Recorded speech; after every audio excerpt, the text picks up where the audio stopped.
Welcome to the Explainer. Have you ever stopped to wonder how huge ancient organizations actually got anything done without spreadsheets or modern tech? Well, today, we're diving into what looks like just a long list of names, but it's actually a brilliant blueprint for creating a fair and stable system. We're going to see how King David's administration solved a huge logistical problem with a solution so smart, its principles are still totally relevant. All right, so here's the game plan. First, we're going to look at the massive organizational headache they were up against. Then, we'll see a major complication that made things even tougher.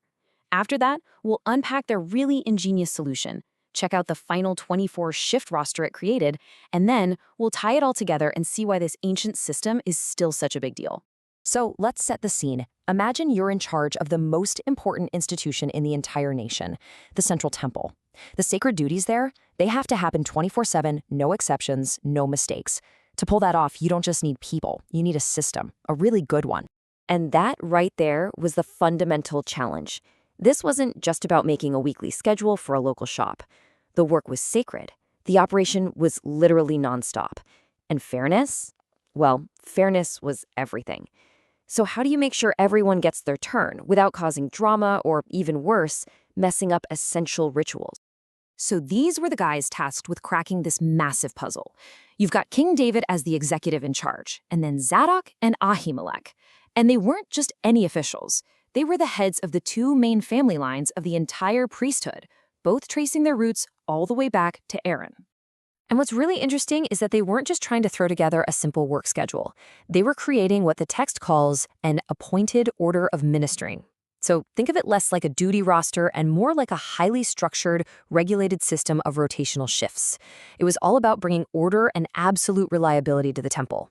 But there was a pretty big hurdle. Okay, so here's where it gets tricky. There was a big complication bubbling just under the surface. If you want to create a fair system, you gotta start on a level playing field, right? Well, they didn't have one, not even close.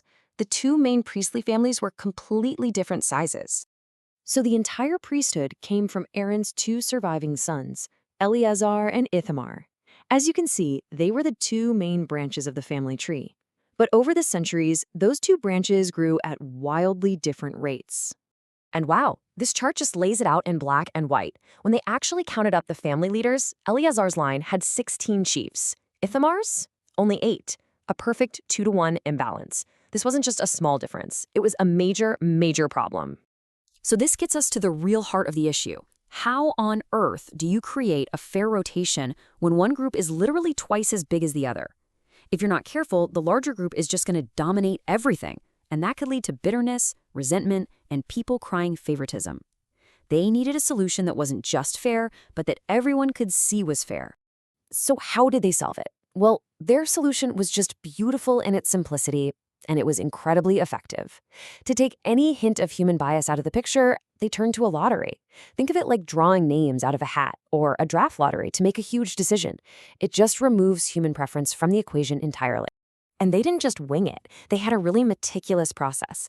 First, they got all the leaders from both families together so everything was transparent. Then they cast lots, basically drawing names at random to decide the order of the shifts. A scribe was there to officially record every single result. And they alternated the draw, pulling one from Eleazar's family, then one from Ithamar's, weaving them together into one single roster. Now, having the scribe Shemaiah write all this down in front of the king and everybody else, that was absolutely critical. This wasn't some kind of backroom deal. It was a public, official, binding process. And by making it so transparent, they made sure everyone would accept the outcome as totally fair and legitimate. So, after all that careful planning and this very public process, what was the end result? A perfectly balanced 24-division roster for the temple service. The magic number they landed on was 24, and that number was key. It created this complete repeating cycle. Each of the 24 family groups would serve their turn at the temple, and then the next group would take over, all in a predictable, orderly way. And so, with everyone watching, the lottery began. The very first name pulled, the one that established the first division in this brand new system, was the family of Jehoiarib. This first draw really set the tone for the entire system of fairness.